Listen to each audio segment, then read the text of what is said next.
Hi, I'm Hassan Zahir. I'm a partner at PTR. In this video, I will walk you through our shore-to-ship power systems market analysis, which is our detailed market research on onshore power supply systems.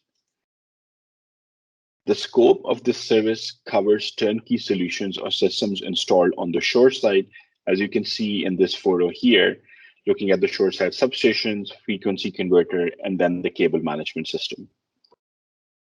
We are providing two specific analyses as part of our shore-to-ship power systems coverage, looking at the global projects installed and upcoming for this equipment, and then also a complementary qualitative analysis report as part of a business practices overview.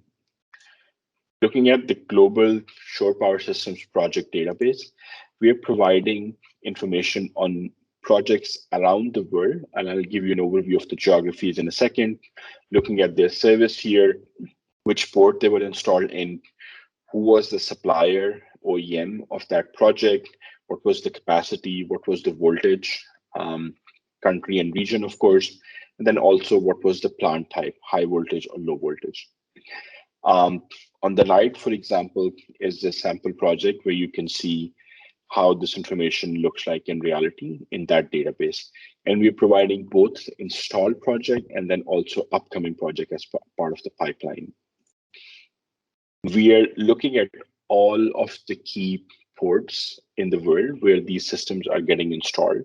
And we are tracking projects over there which have been installed in the past and then also are upcoming in the next few years. As you can see, a lot of countries covered as part of the database in Europe. We're also looking at Middle East, in Asia Pacific, and then also in North America. This analysis is presented as an Excel database, but then also, of course, some pivot tables to extract insights from this database are also a part of the output of the service. As a complementary analysis to this service, we're also providing the shore-to-ship market report, as we have identified that in order to succeed into the shore power systems market, an in-depth understanding of the individual markets, business practices over there, and selection criteria is very important. So we are providing that as part of a complementary analysis in addition to the project database. We'll be looking into business practices and selection criteria. Who are the different stakeholders involved? What's their role? What's the selection criteria? Which factors are given more importance over the others as evaluation of these tenders happen, and then also an extraction of key market trends from our research.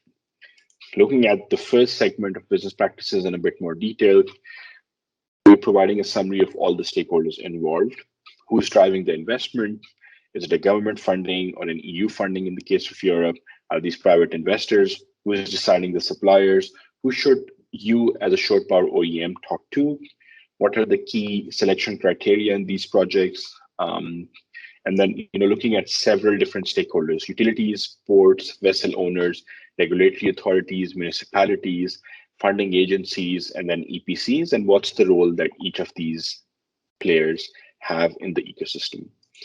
Then looking at the selection criteria as well, we have identified these 9 different criteria, including supplier backgrounds, performance certificates, pricing, technical features, sales channels, financial standing, project experience in the past, technical and professional abilities, project execution timelines, all of these, and then we rate these against each other in terms of their relative importance to be evaluated in terms of the tenders.